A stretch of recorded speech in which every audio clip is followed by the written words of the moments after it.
عليكم ورحمة الله وبركاته. اهلا يا بنات، عاملين ايه؟ يا رب تكونوا بخير. النهارده بقى فيديو جديد وروتين جديد ان شاء الله يعجبكم.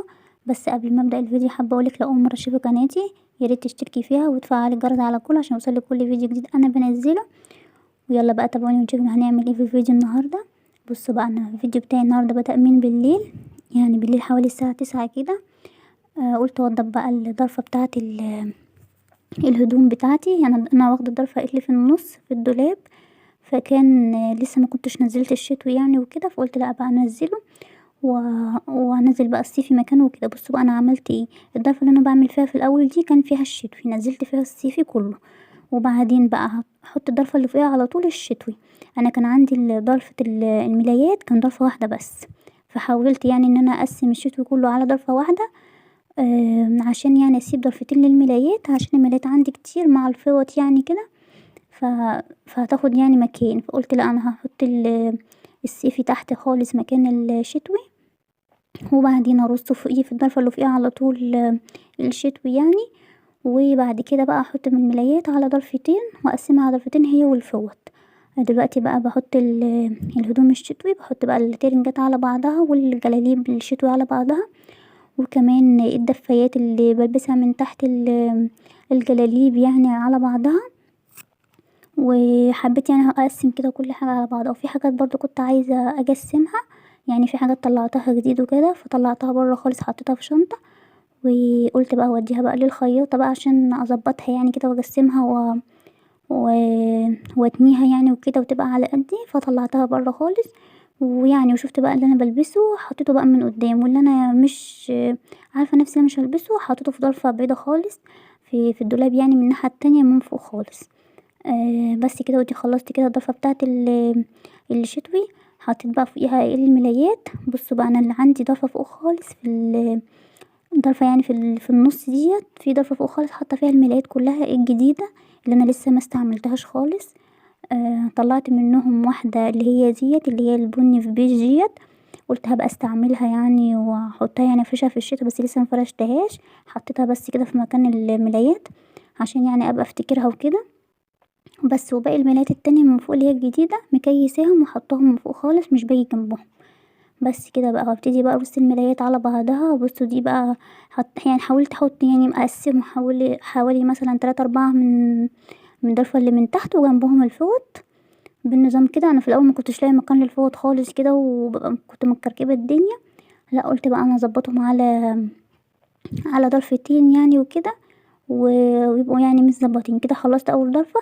الكيس اللي انا حاطتها من جنب ديت اللي هي الكيس الزياده، يعني انا عندي فيه سرير حاطه فيه مخده واحده بس، مخده واحده بس كبيره، فطبعا الكيس بتاعه المخده التانية بتبقى زايده يعني عندي، فبحطهم على بعضهم كده زي ما انتوا شفتوا. وكمان دي الضرفه بقى اللي فوق برضو هبدا ارصها بس بقى كده، وبرضو هبدا ارصها زي ما رصيت الضرفه اللي تحتها. انا حبيت اعمل اللي هو الدولاب ده حبيت اعمله بالليل، عشان كان تاني يوم هروح اودي يعني ادم عند الدكتور، فكنت عارفه نفسي ان انا مش هعرف اعمل حاجه في تاني يوم دوت. فقلت لا، بما اني قاعده فاضيه بالليل كده وكان العيال قاعدين بيلعبوا جنبي، بس كانوا مصدعين دماغي وانا بعمل والله، كانوا مبهدلين الدنيا، والهدوم بقى بحطها على السرير يقعدوا يلعبوا فيها وكده. بس الحمد لله يعني خلصتها على طول يعني وانجزت فيها. فحبيت ان انا اعمل يعني دوت كده بالليل عشان اخلص واصحى بقى ابقى فايقه واشوف هعمل ايه تاني يوم. وخصوصا كمان لما بروح للدكتور كده ببقى اليوم ده اساسا بيضيع مني. فحبيت ان انا انجز يعني، كنت عايزه اعمل يعني انزل الشتوي لان كنت لسه ما نزلت الشتوي ليا، نزلت ليه طلاب الاطفال، نزلت ليه العيال، بس كنت لسه ما نزلتش يعني بتوعي وكده. فقلت لا انا انزلهم بقى وكده عشان اخلص يعني من هم وكده. بس كده بقى جينا بقى الصبح بقى نزلت اشتريت حاجات كده من السوق. يعني احنا عندنا السوق يعني كل يوم عندنا في يوم مخصص بس كده، يوم اللي هو الاثنين بيبقى فيه كل حاجة. بس انا عندي كل الناس يعني بتوع الخضار وكده بيقعدوا يعني قريب مني مش بعيد، فلما بحتاج حاجة يعني بنزل اجيبها. فكان في حاجات ناقصاني، جبت ايه بقى، جبت جوافة، وجبت كمان بطاطا، كنت عايزة بقى اعمل صينية بطاطا ان شاء الله اعملها معاكم كده اوريها لكم. وكمان جبت فلفل، كانش عندي فلفل خالص. وكمان جبت ليمون، الليمون كان ب10، وجبت نص كيلو بس. وكمان جبت بطاطس 2 كيلو، 2 كيلو وربع ب20. وكمان جبت كيلو مكرونة قلم كده سايبة برضو كنت محتاجاها مكانش عندي كانت خلصت. والجوافة كانت كيلو ونص ب10، واللي هي التفاحة ديت كانت كملت الميزان يعني وكده. بس كده بقى بصوا انا المطبخ بقى من بالليل كنت برضو مخلصاه وغسله المواعين وغسل وكنست يعني المطبخ وكده، وغسلت كمان البوتاجاز وظبطت بقى الرخامه وكده. فايه قلت يعني اظبط كل حاجه عشان تاني يوم يعني زي ما انتوا عارفين قلتلكوا اروح للدكتور، فهبقى الدنيا رايقه كده بقى من حواليا. فكنت عايزه بقى اعمل ايه النهارده، عايزه اعمل حمص. بقالي فتره بقى عماله اقول عايزه اجيبه قلت اخيرا بقى خلاص جبته. وهعمله بقى هنقعه. بص انا هنقعه في الاول في ميه وهسيبه كده يعني اشوف اخلص كده ايه اللي ورايا واسيبه، وبعد كده ايه اجي بقى اسلقه. دخلت بقى على اوضه النوم كنت عايزه اغير الملايه بتاعه السرير. بقالي يعني كام يوم كده ما غيرتهاش، فشلت بقى ملاية السرير كده وهبقى هفرش ملاية يعني نضيفة وكده. انا مش هعمل اي حاجة في الاوضة، بس هي ملاية السرير بس هي اللي كانت عايزة تتغير. الاوضة نضيفة وما فيهاش اي حاجة، بس كنت عايزة اغير ملاية السرير بس.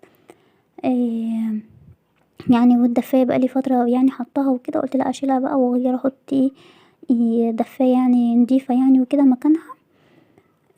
بس كده بقى هبدأ بقى افرش السرير. انا بقى كنت بعمل كده بقى كل دوت وساجدة بقى في الحضانة. قلت يعني قبل ما تيجي وكده انا مش هروح اجيبها، يعني اخلي ستها هي اللي تروح تجيبها، عشان يعني هودي ادم عند الدكتور. انا كنت كاشفة عليه.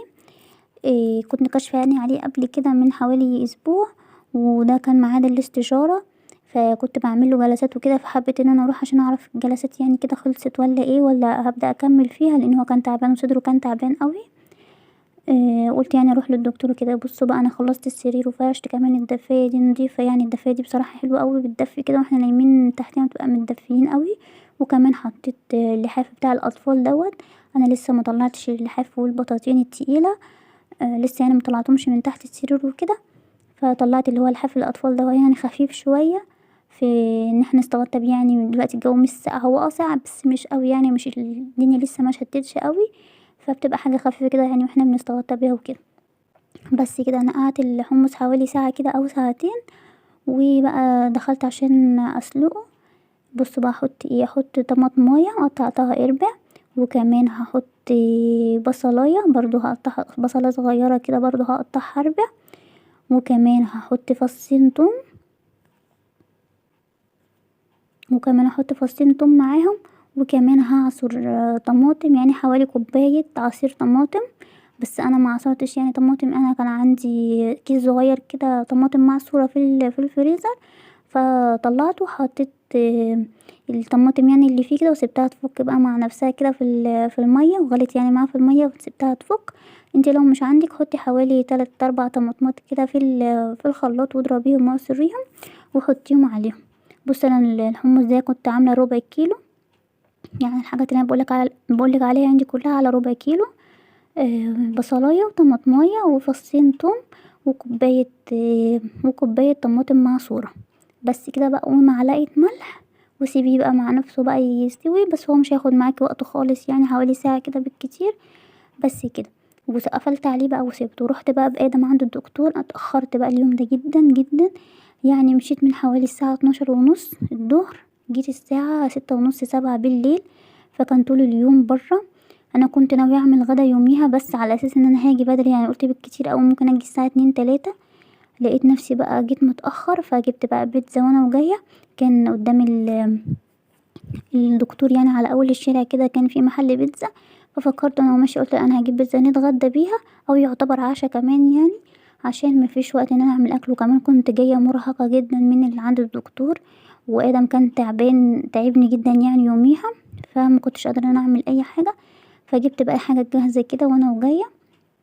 بس بقى واتغدينا طبعا بقى ساجدة كانت جت من الحضانة وما كانش كتبت الواجب، فجيت بقى بالليل. يعني انا عادتي ان انا بايه بجيبها من الحضانة بتاكل وبعدين تنام ساعتين كده وتصحى ونكتب الواجب. طبعا اليوم ده كنت سايباها طول اليوم. فما جيت بالليل بقى عقبال ما اتغدينا وكده فقعدنا بقى نكتب الواجب بالليل خالص. فقعدنا بقى نكتب الواجب بالليل خالص بقى.